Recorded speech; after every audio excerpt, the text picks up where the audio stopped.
नुआपड़ा जिला सिनापाली ब्लॉक अंतर्गत गोड़ाल 100 शज्या विशिष्ट आदिवासी छात्रावास रे आज अभावनीय घटना घटी।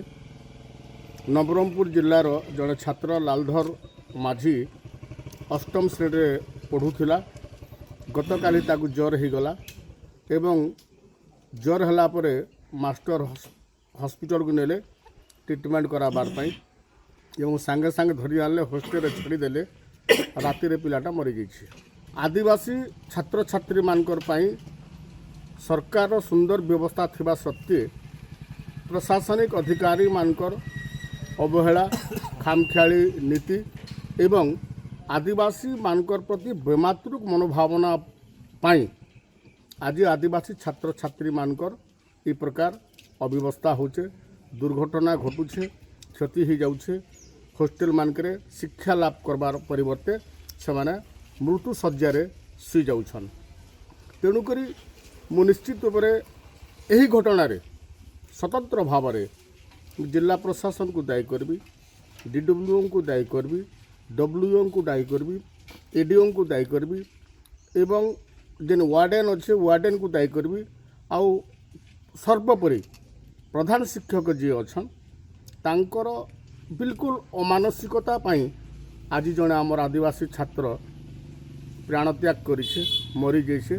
तेणुक आम क्षुब्ध प्रकाश करुछुं एवं सरकार पाखे दाबी करुछुं क्षतिग्रस्त परिवार को अंततः पक्षे एसग्रेसिया फंड शुरू किंबा मुख्यमंत्री रिलीफ पांठि 50 लाख टंका क्षतिपूरण दि जाऊ। सेटा ही आमर दाबी। जदि तत्संगे संगे आदिवासी विभाग अधिकारी मानकर जदि परिवर्तन नहीं हुए बोले आगामी दिन में जिला आदिवासी कल्याण संघ विभाग विरोध में जिला प्रशासन विरोध में तीव्रतर आंदोलन रत हो से मात्र संदेह नहीं। आसते 12 वर्षर लालधर माझी वार्ड अटेंडेंट सहित हॉस्पिटल आसते फीवर होता आम जहाँ ट्रीटमेंट दवा कथा देली सी सुस्थ थे से जाइए हॉस्टेल सका सी 7-8 बेलू आसी माने ब्रॉड डेड आसी हॉस्पिटल को आमर पोस्टमार्टम हम पोस्टमार्टम हो सारा आ जॉइंट इनक्वारी टीम भी गठन होती से इनक्वारी टीम रिपोर्ट भी दिया।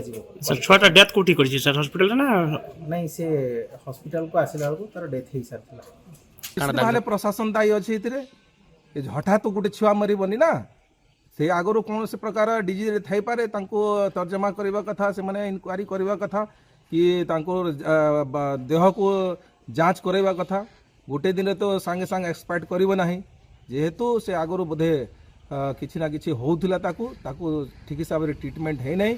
ट्रीटमेंट रे माने विलंब करिछन एवं जीवा आसबारे मध्य माने बेखातिरी करिछन एवं हॉस्पिटल रे जेहेतु राति नेले रखिबा कथा से ट्रीटमेंट करैबा कथा से भल न हेबा आनिबा कथा नुह पुणी राति रे टैबलेट देला पर धरी आसले राति रे तार एक्सपायर करि जाइछि।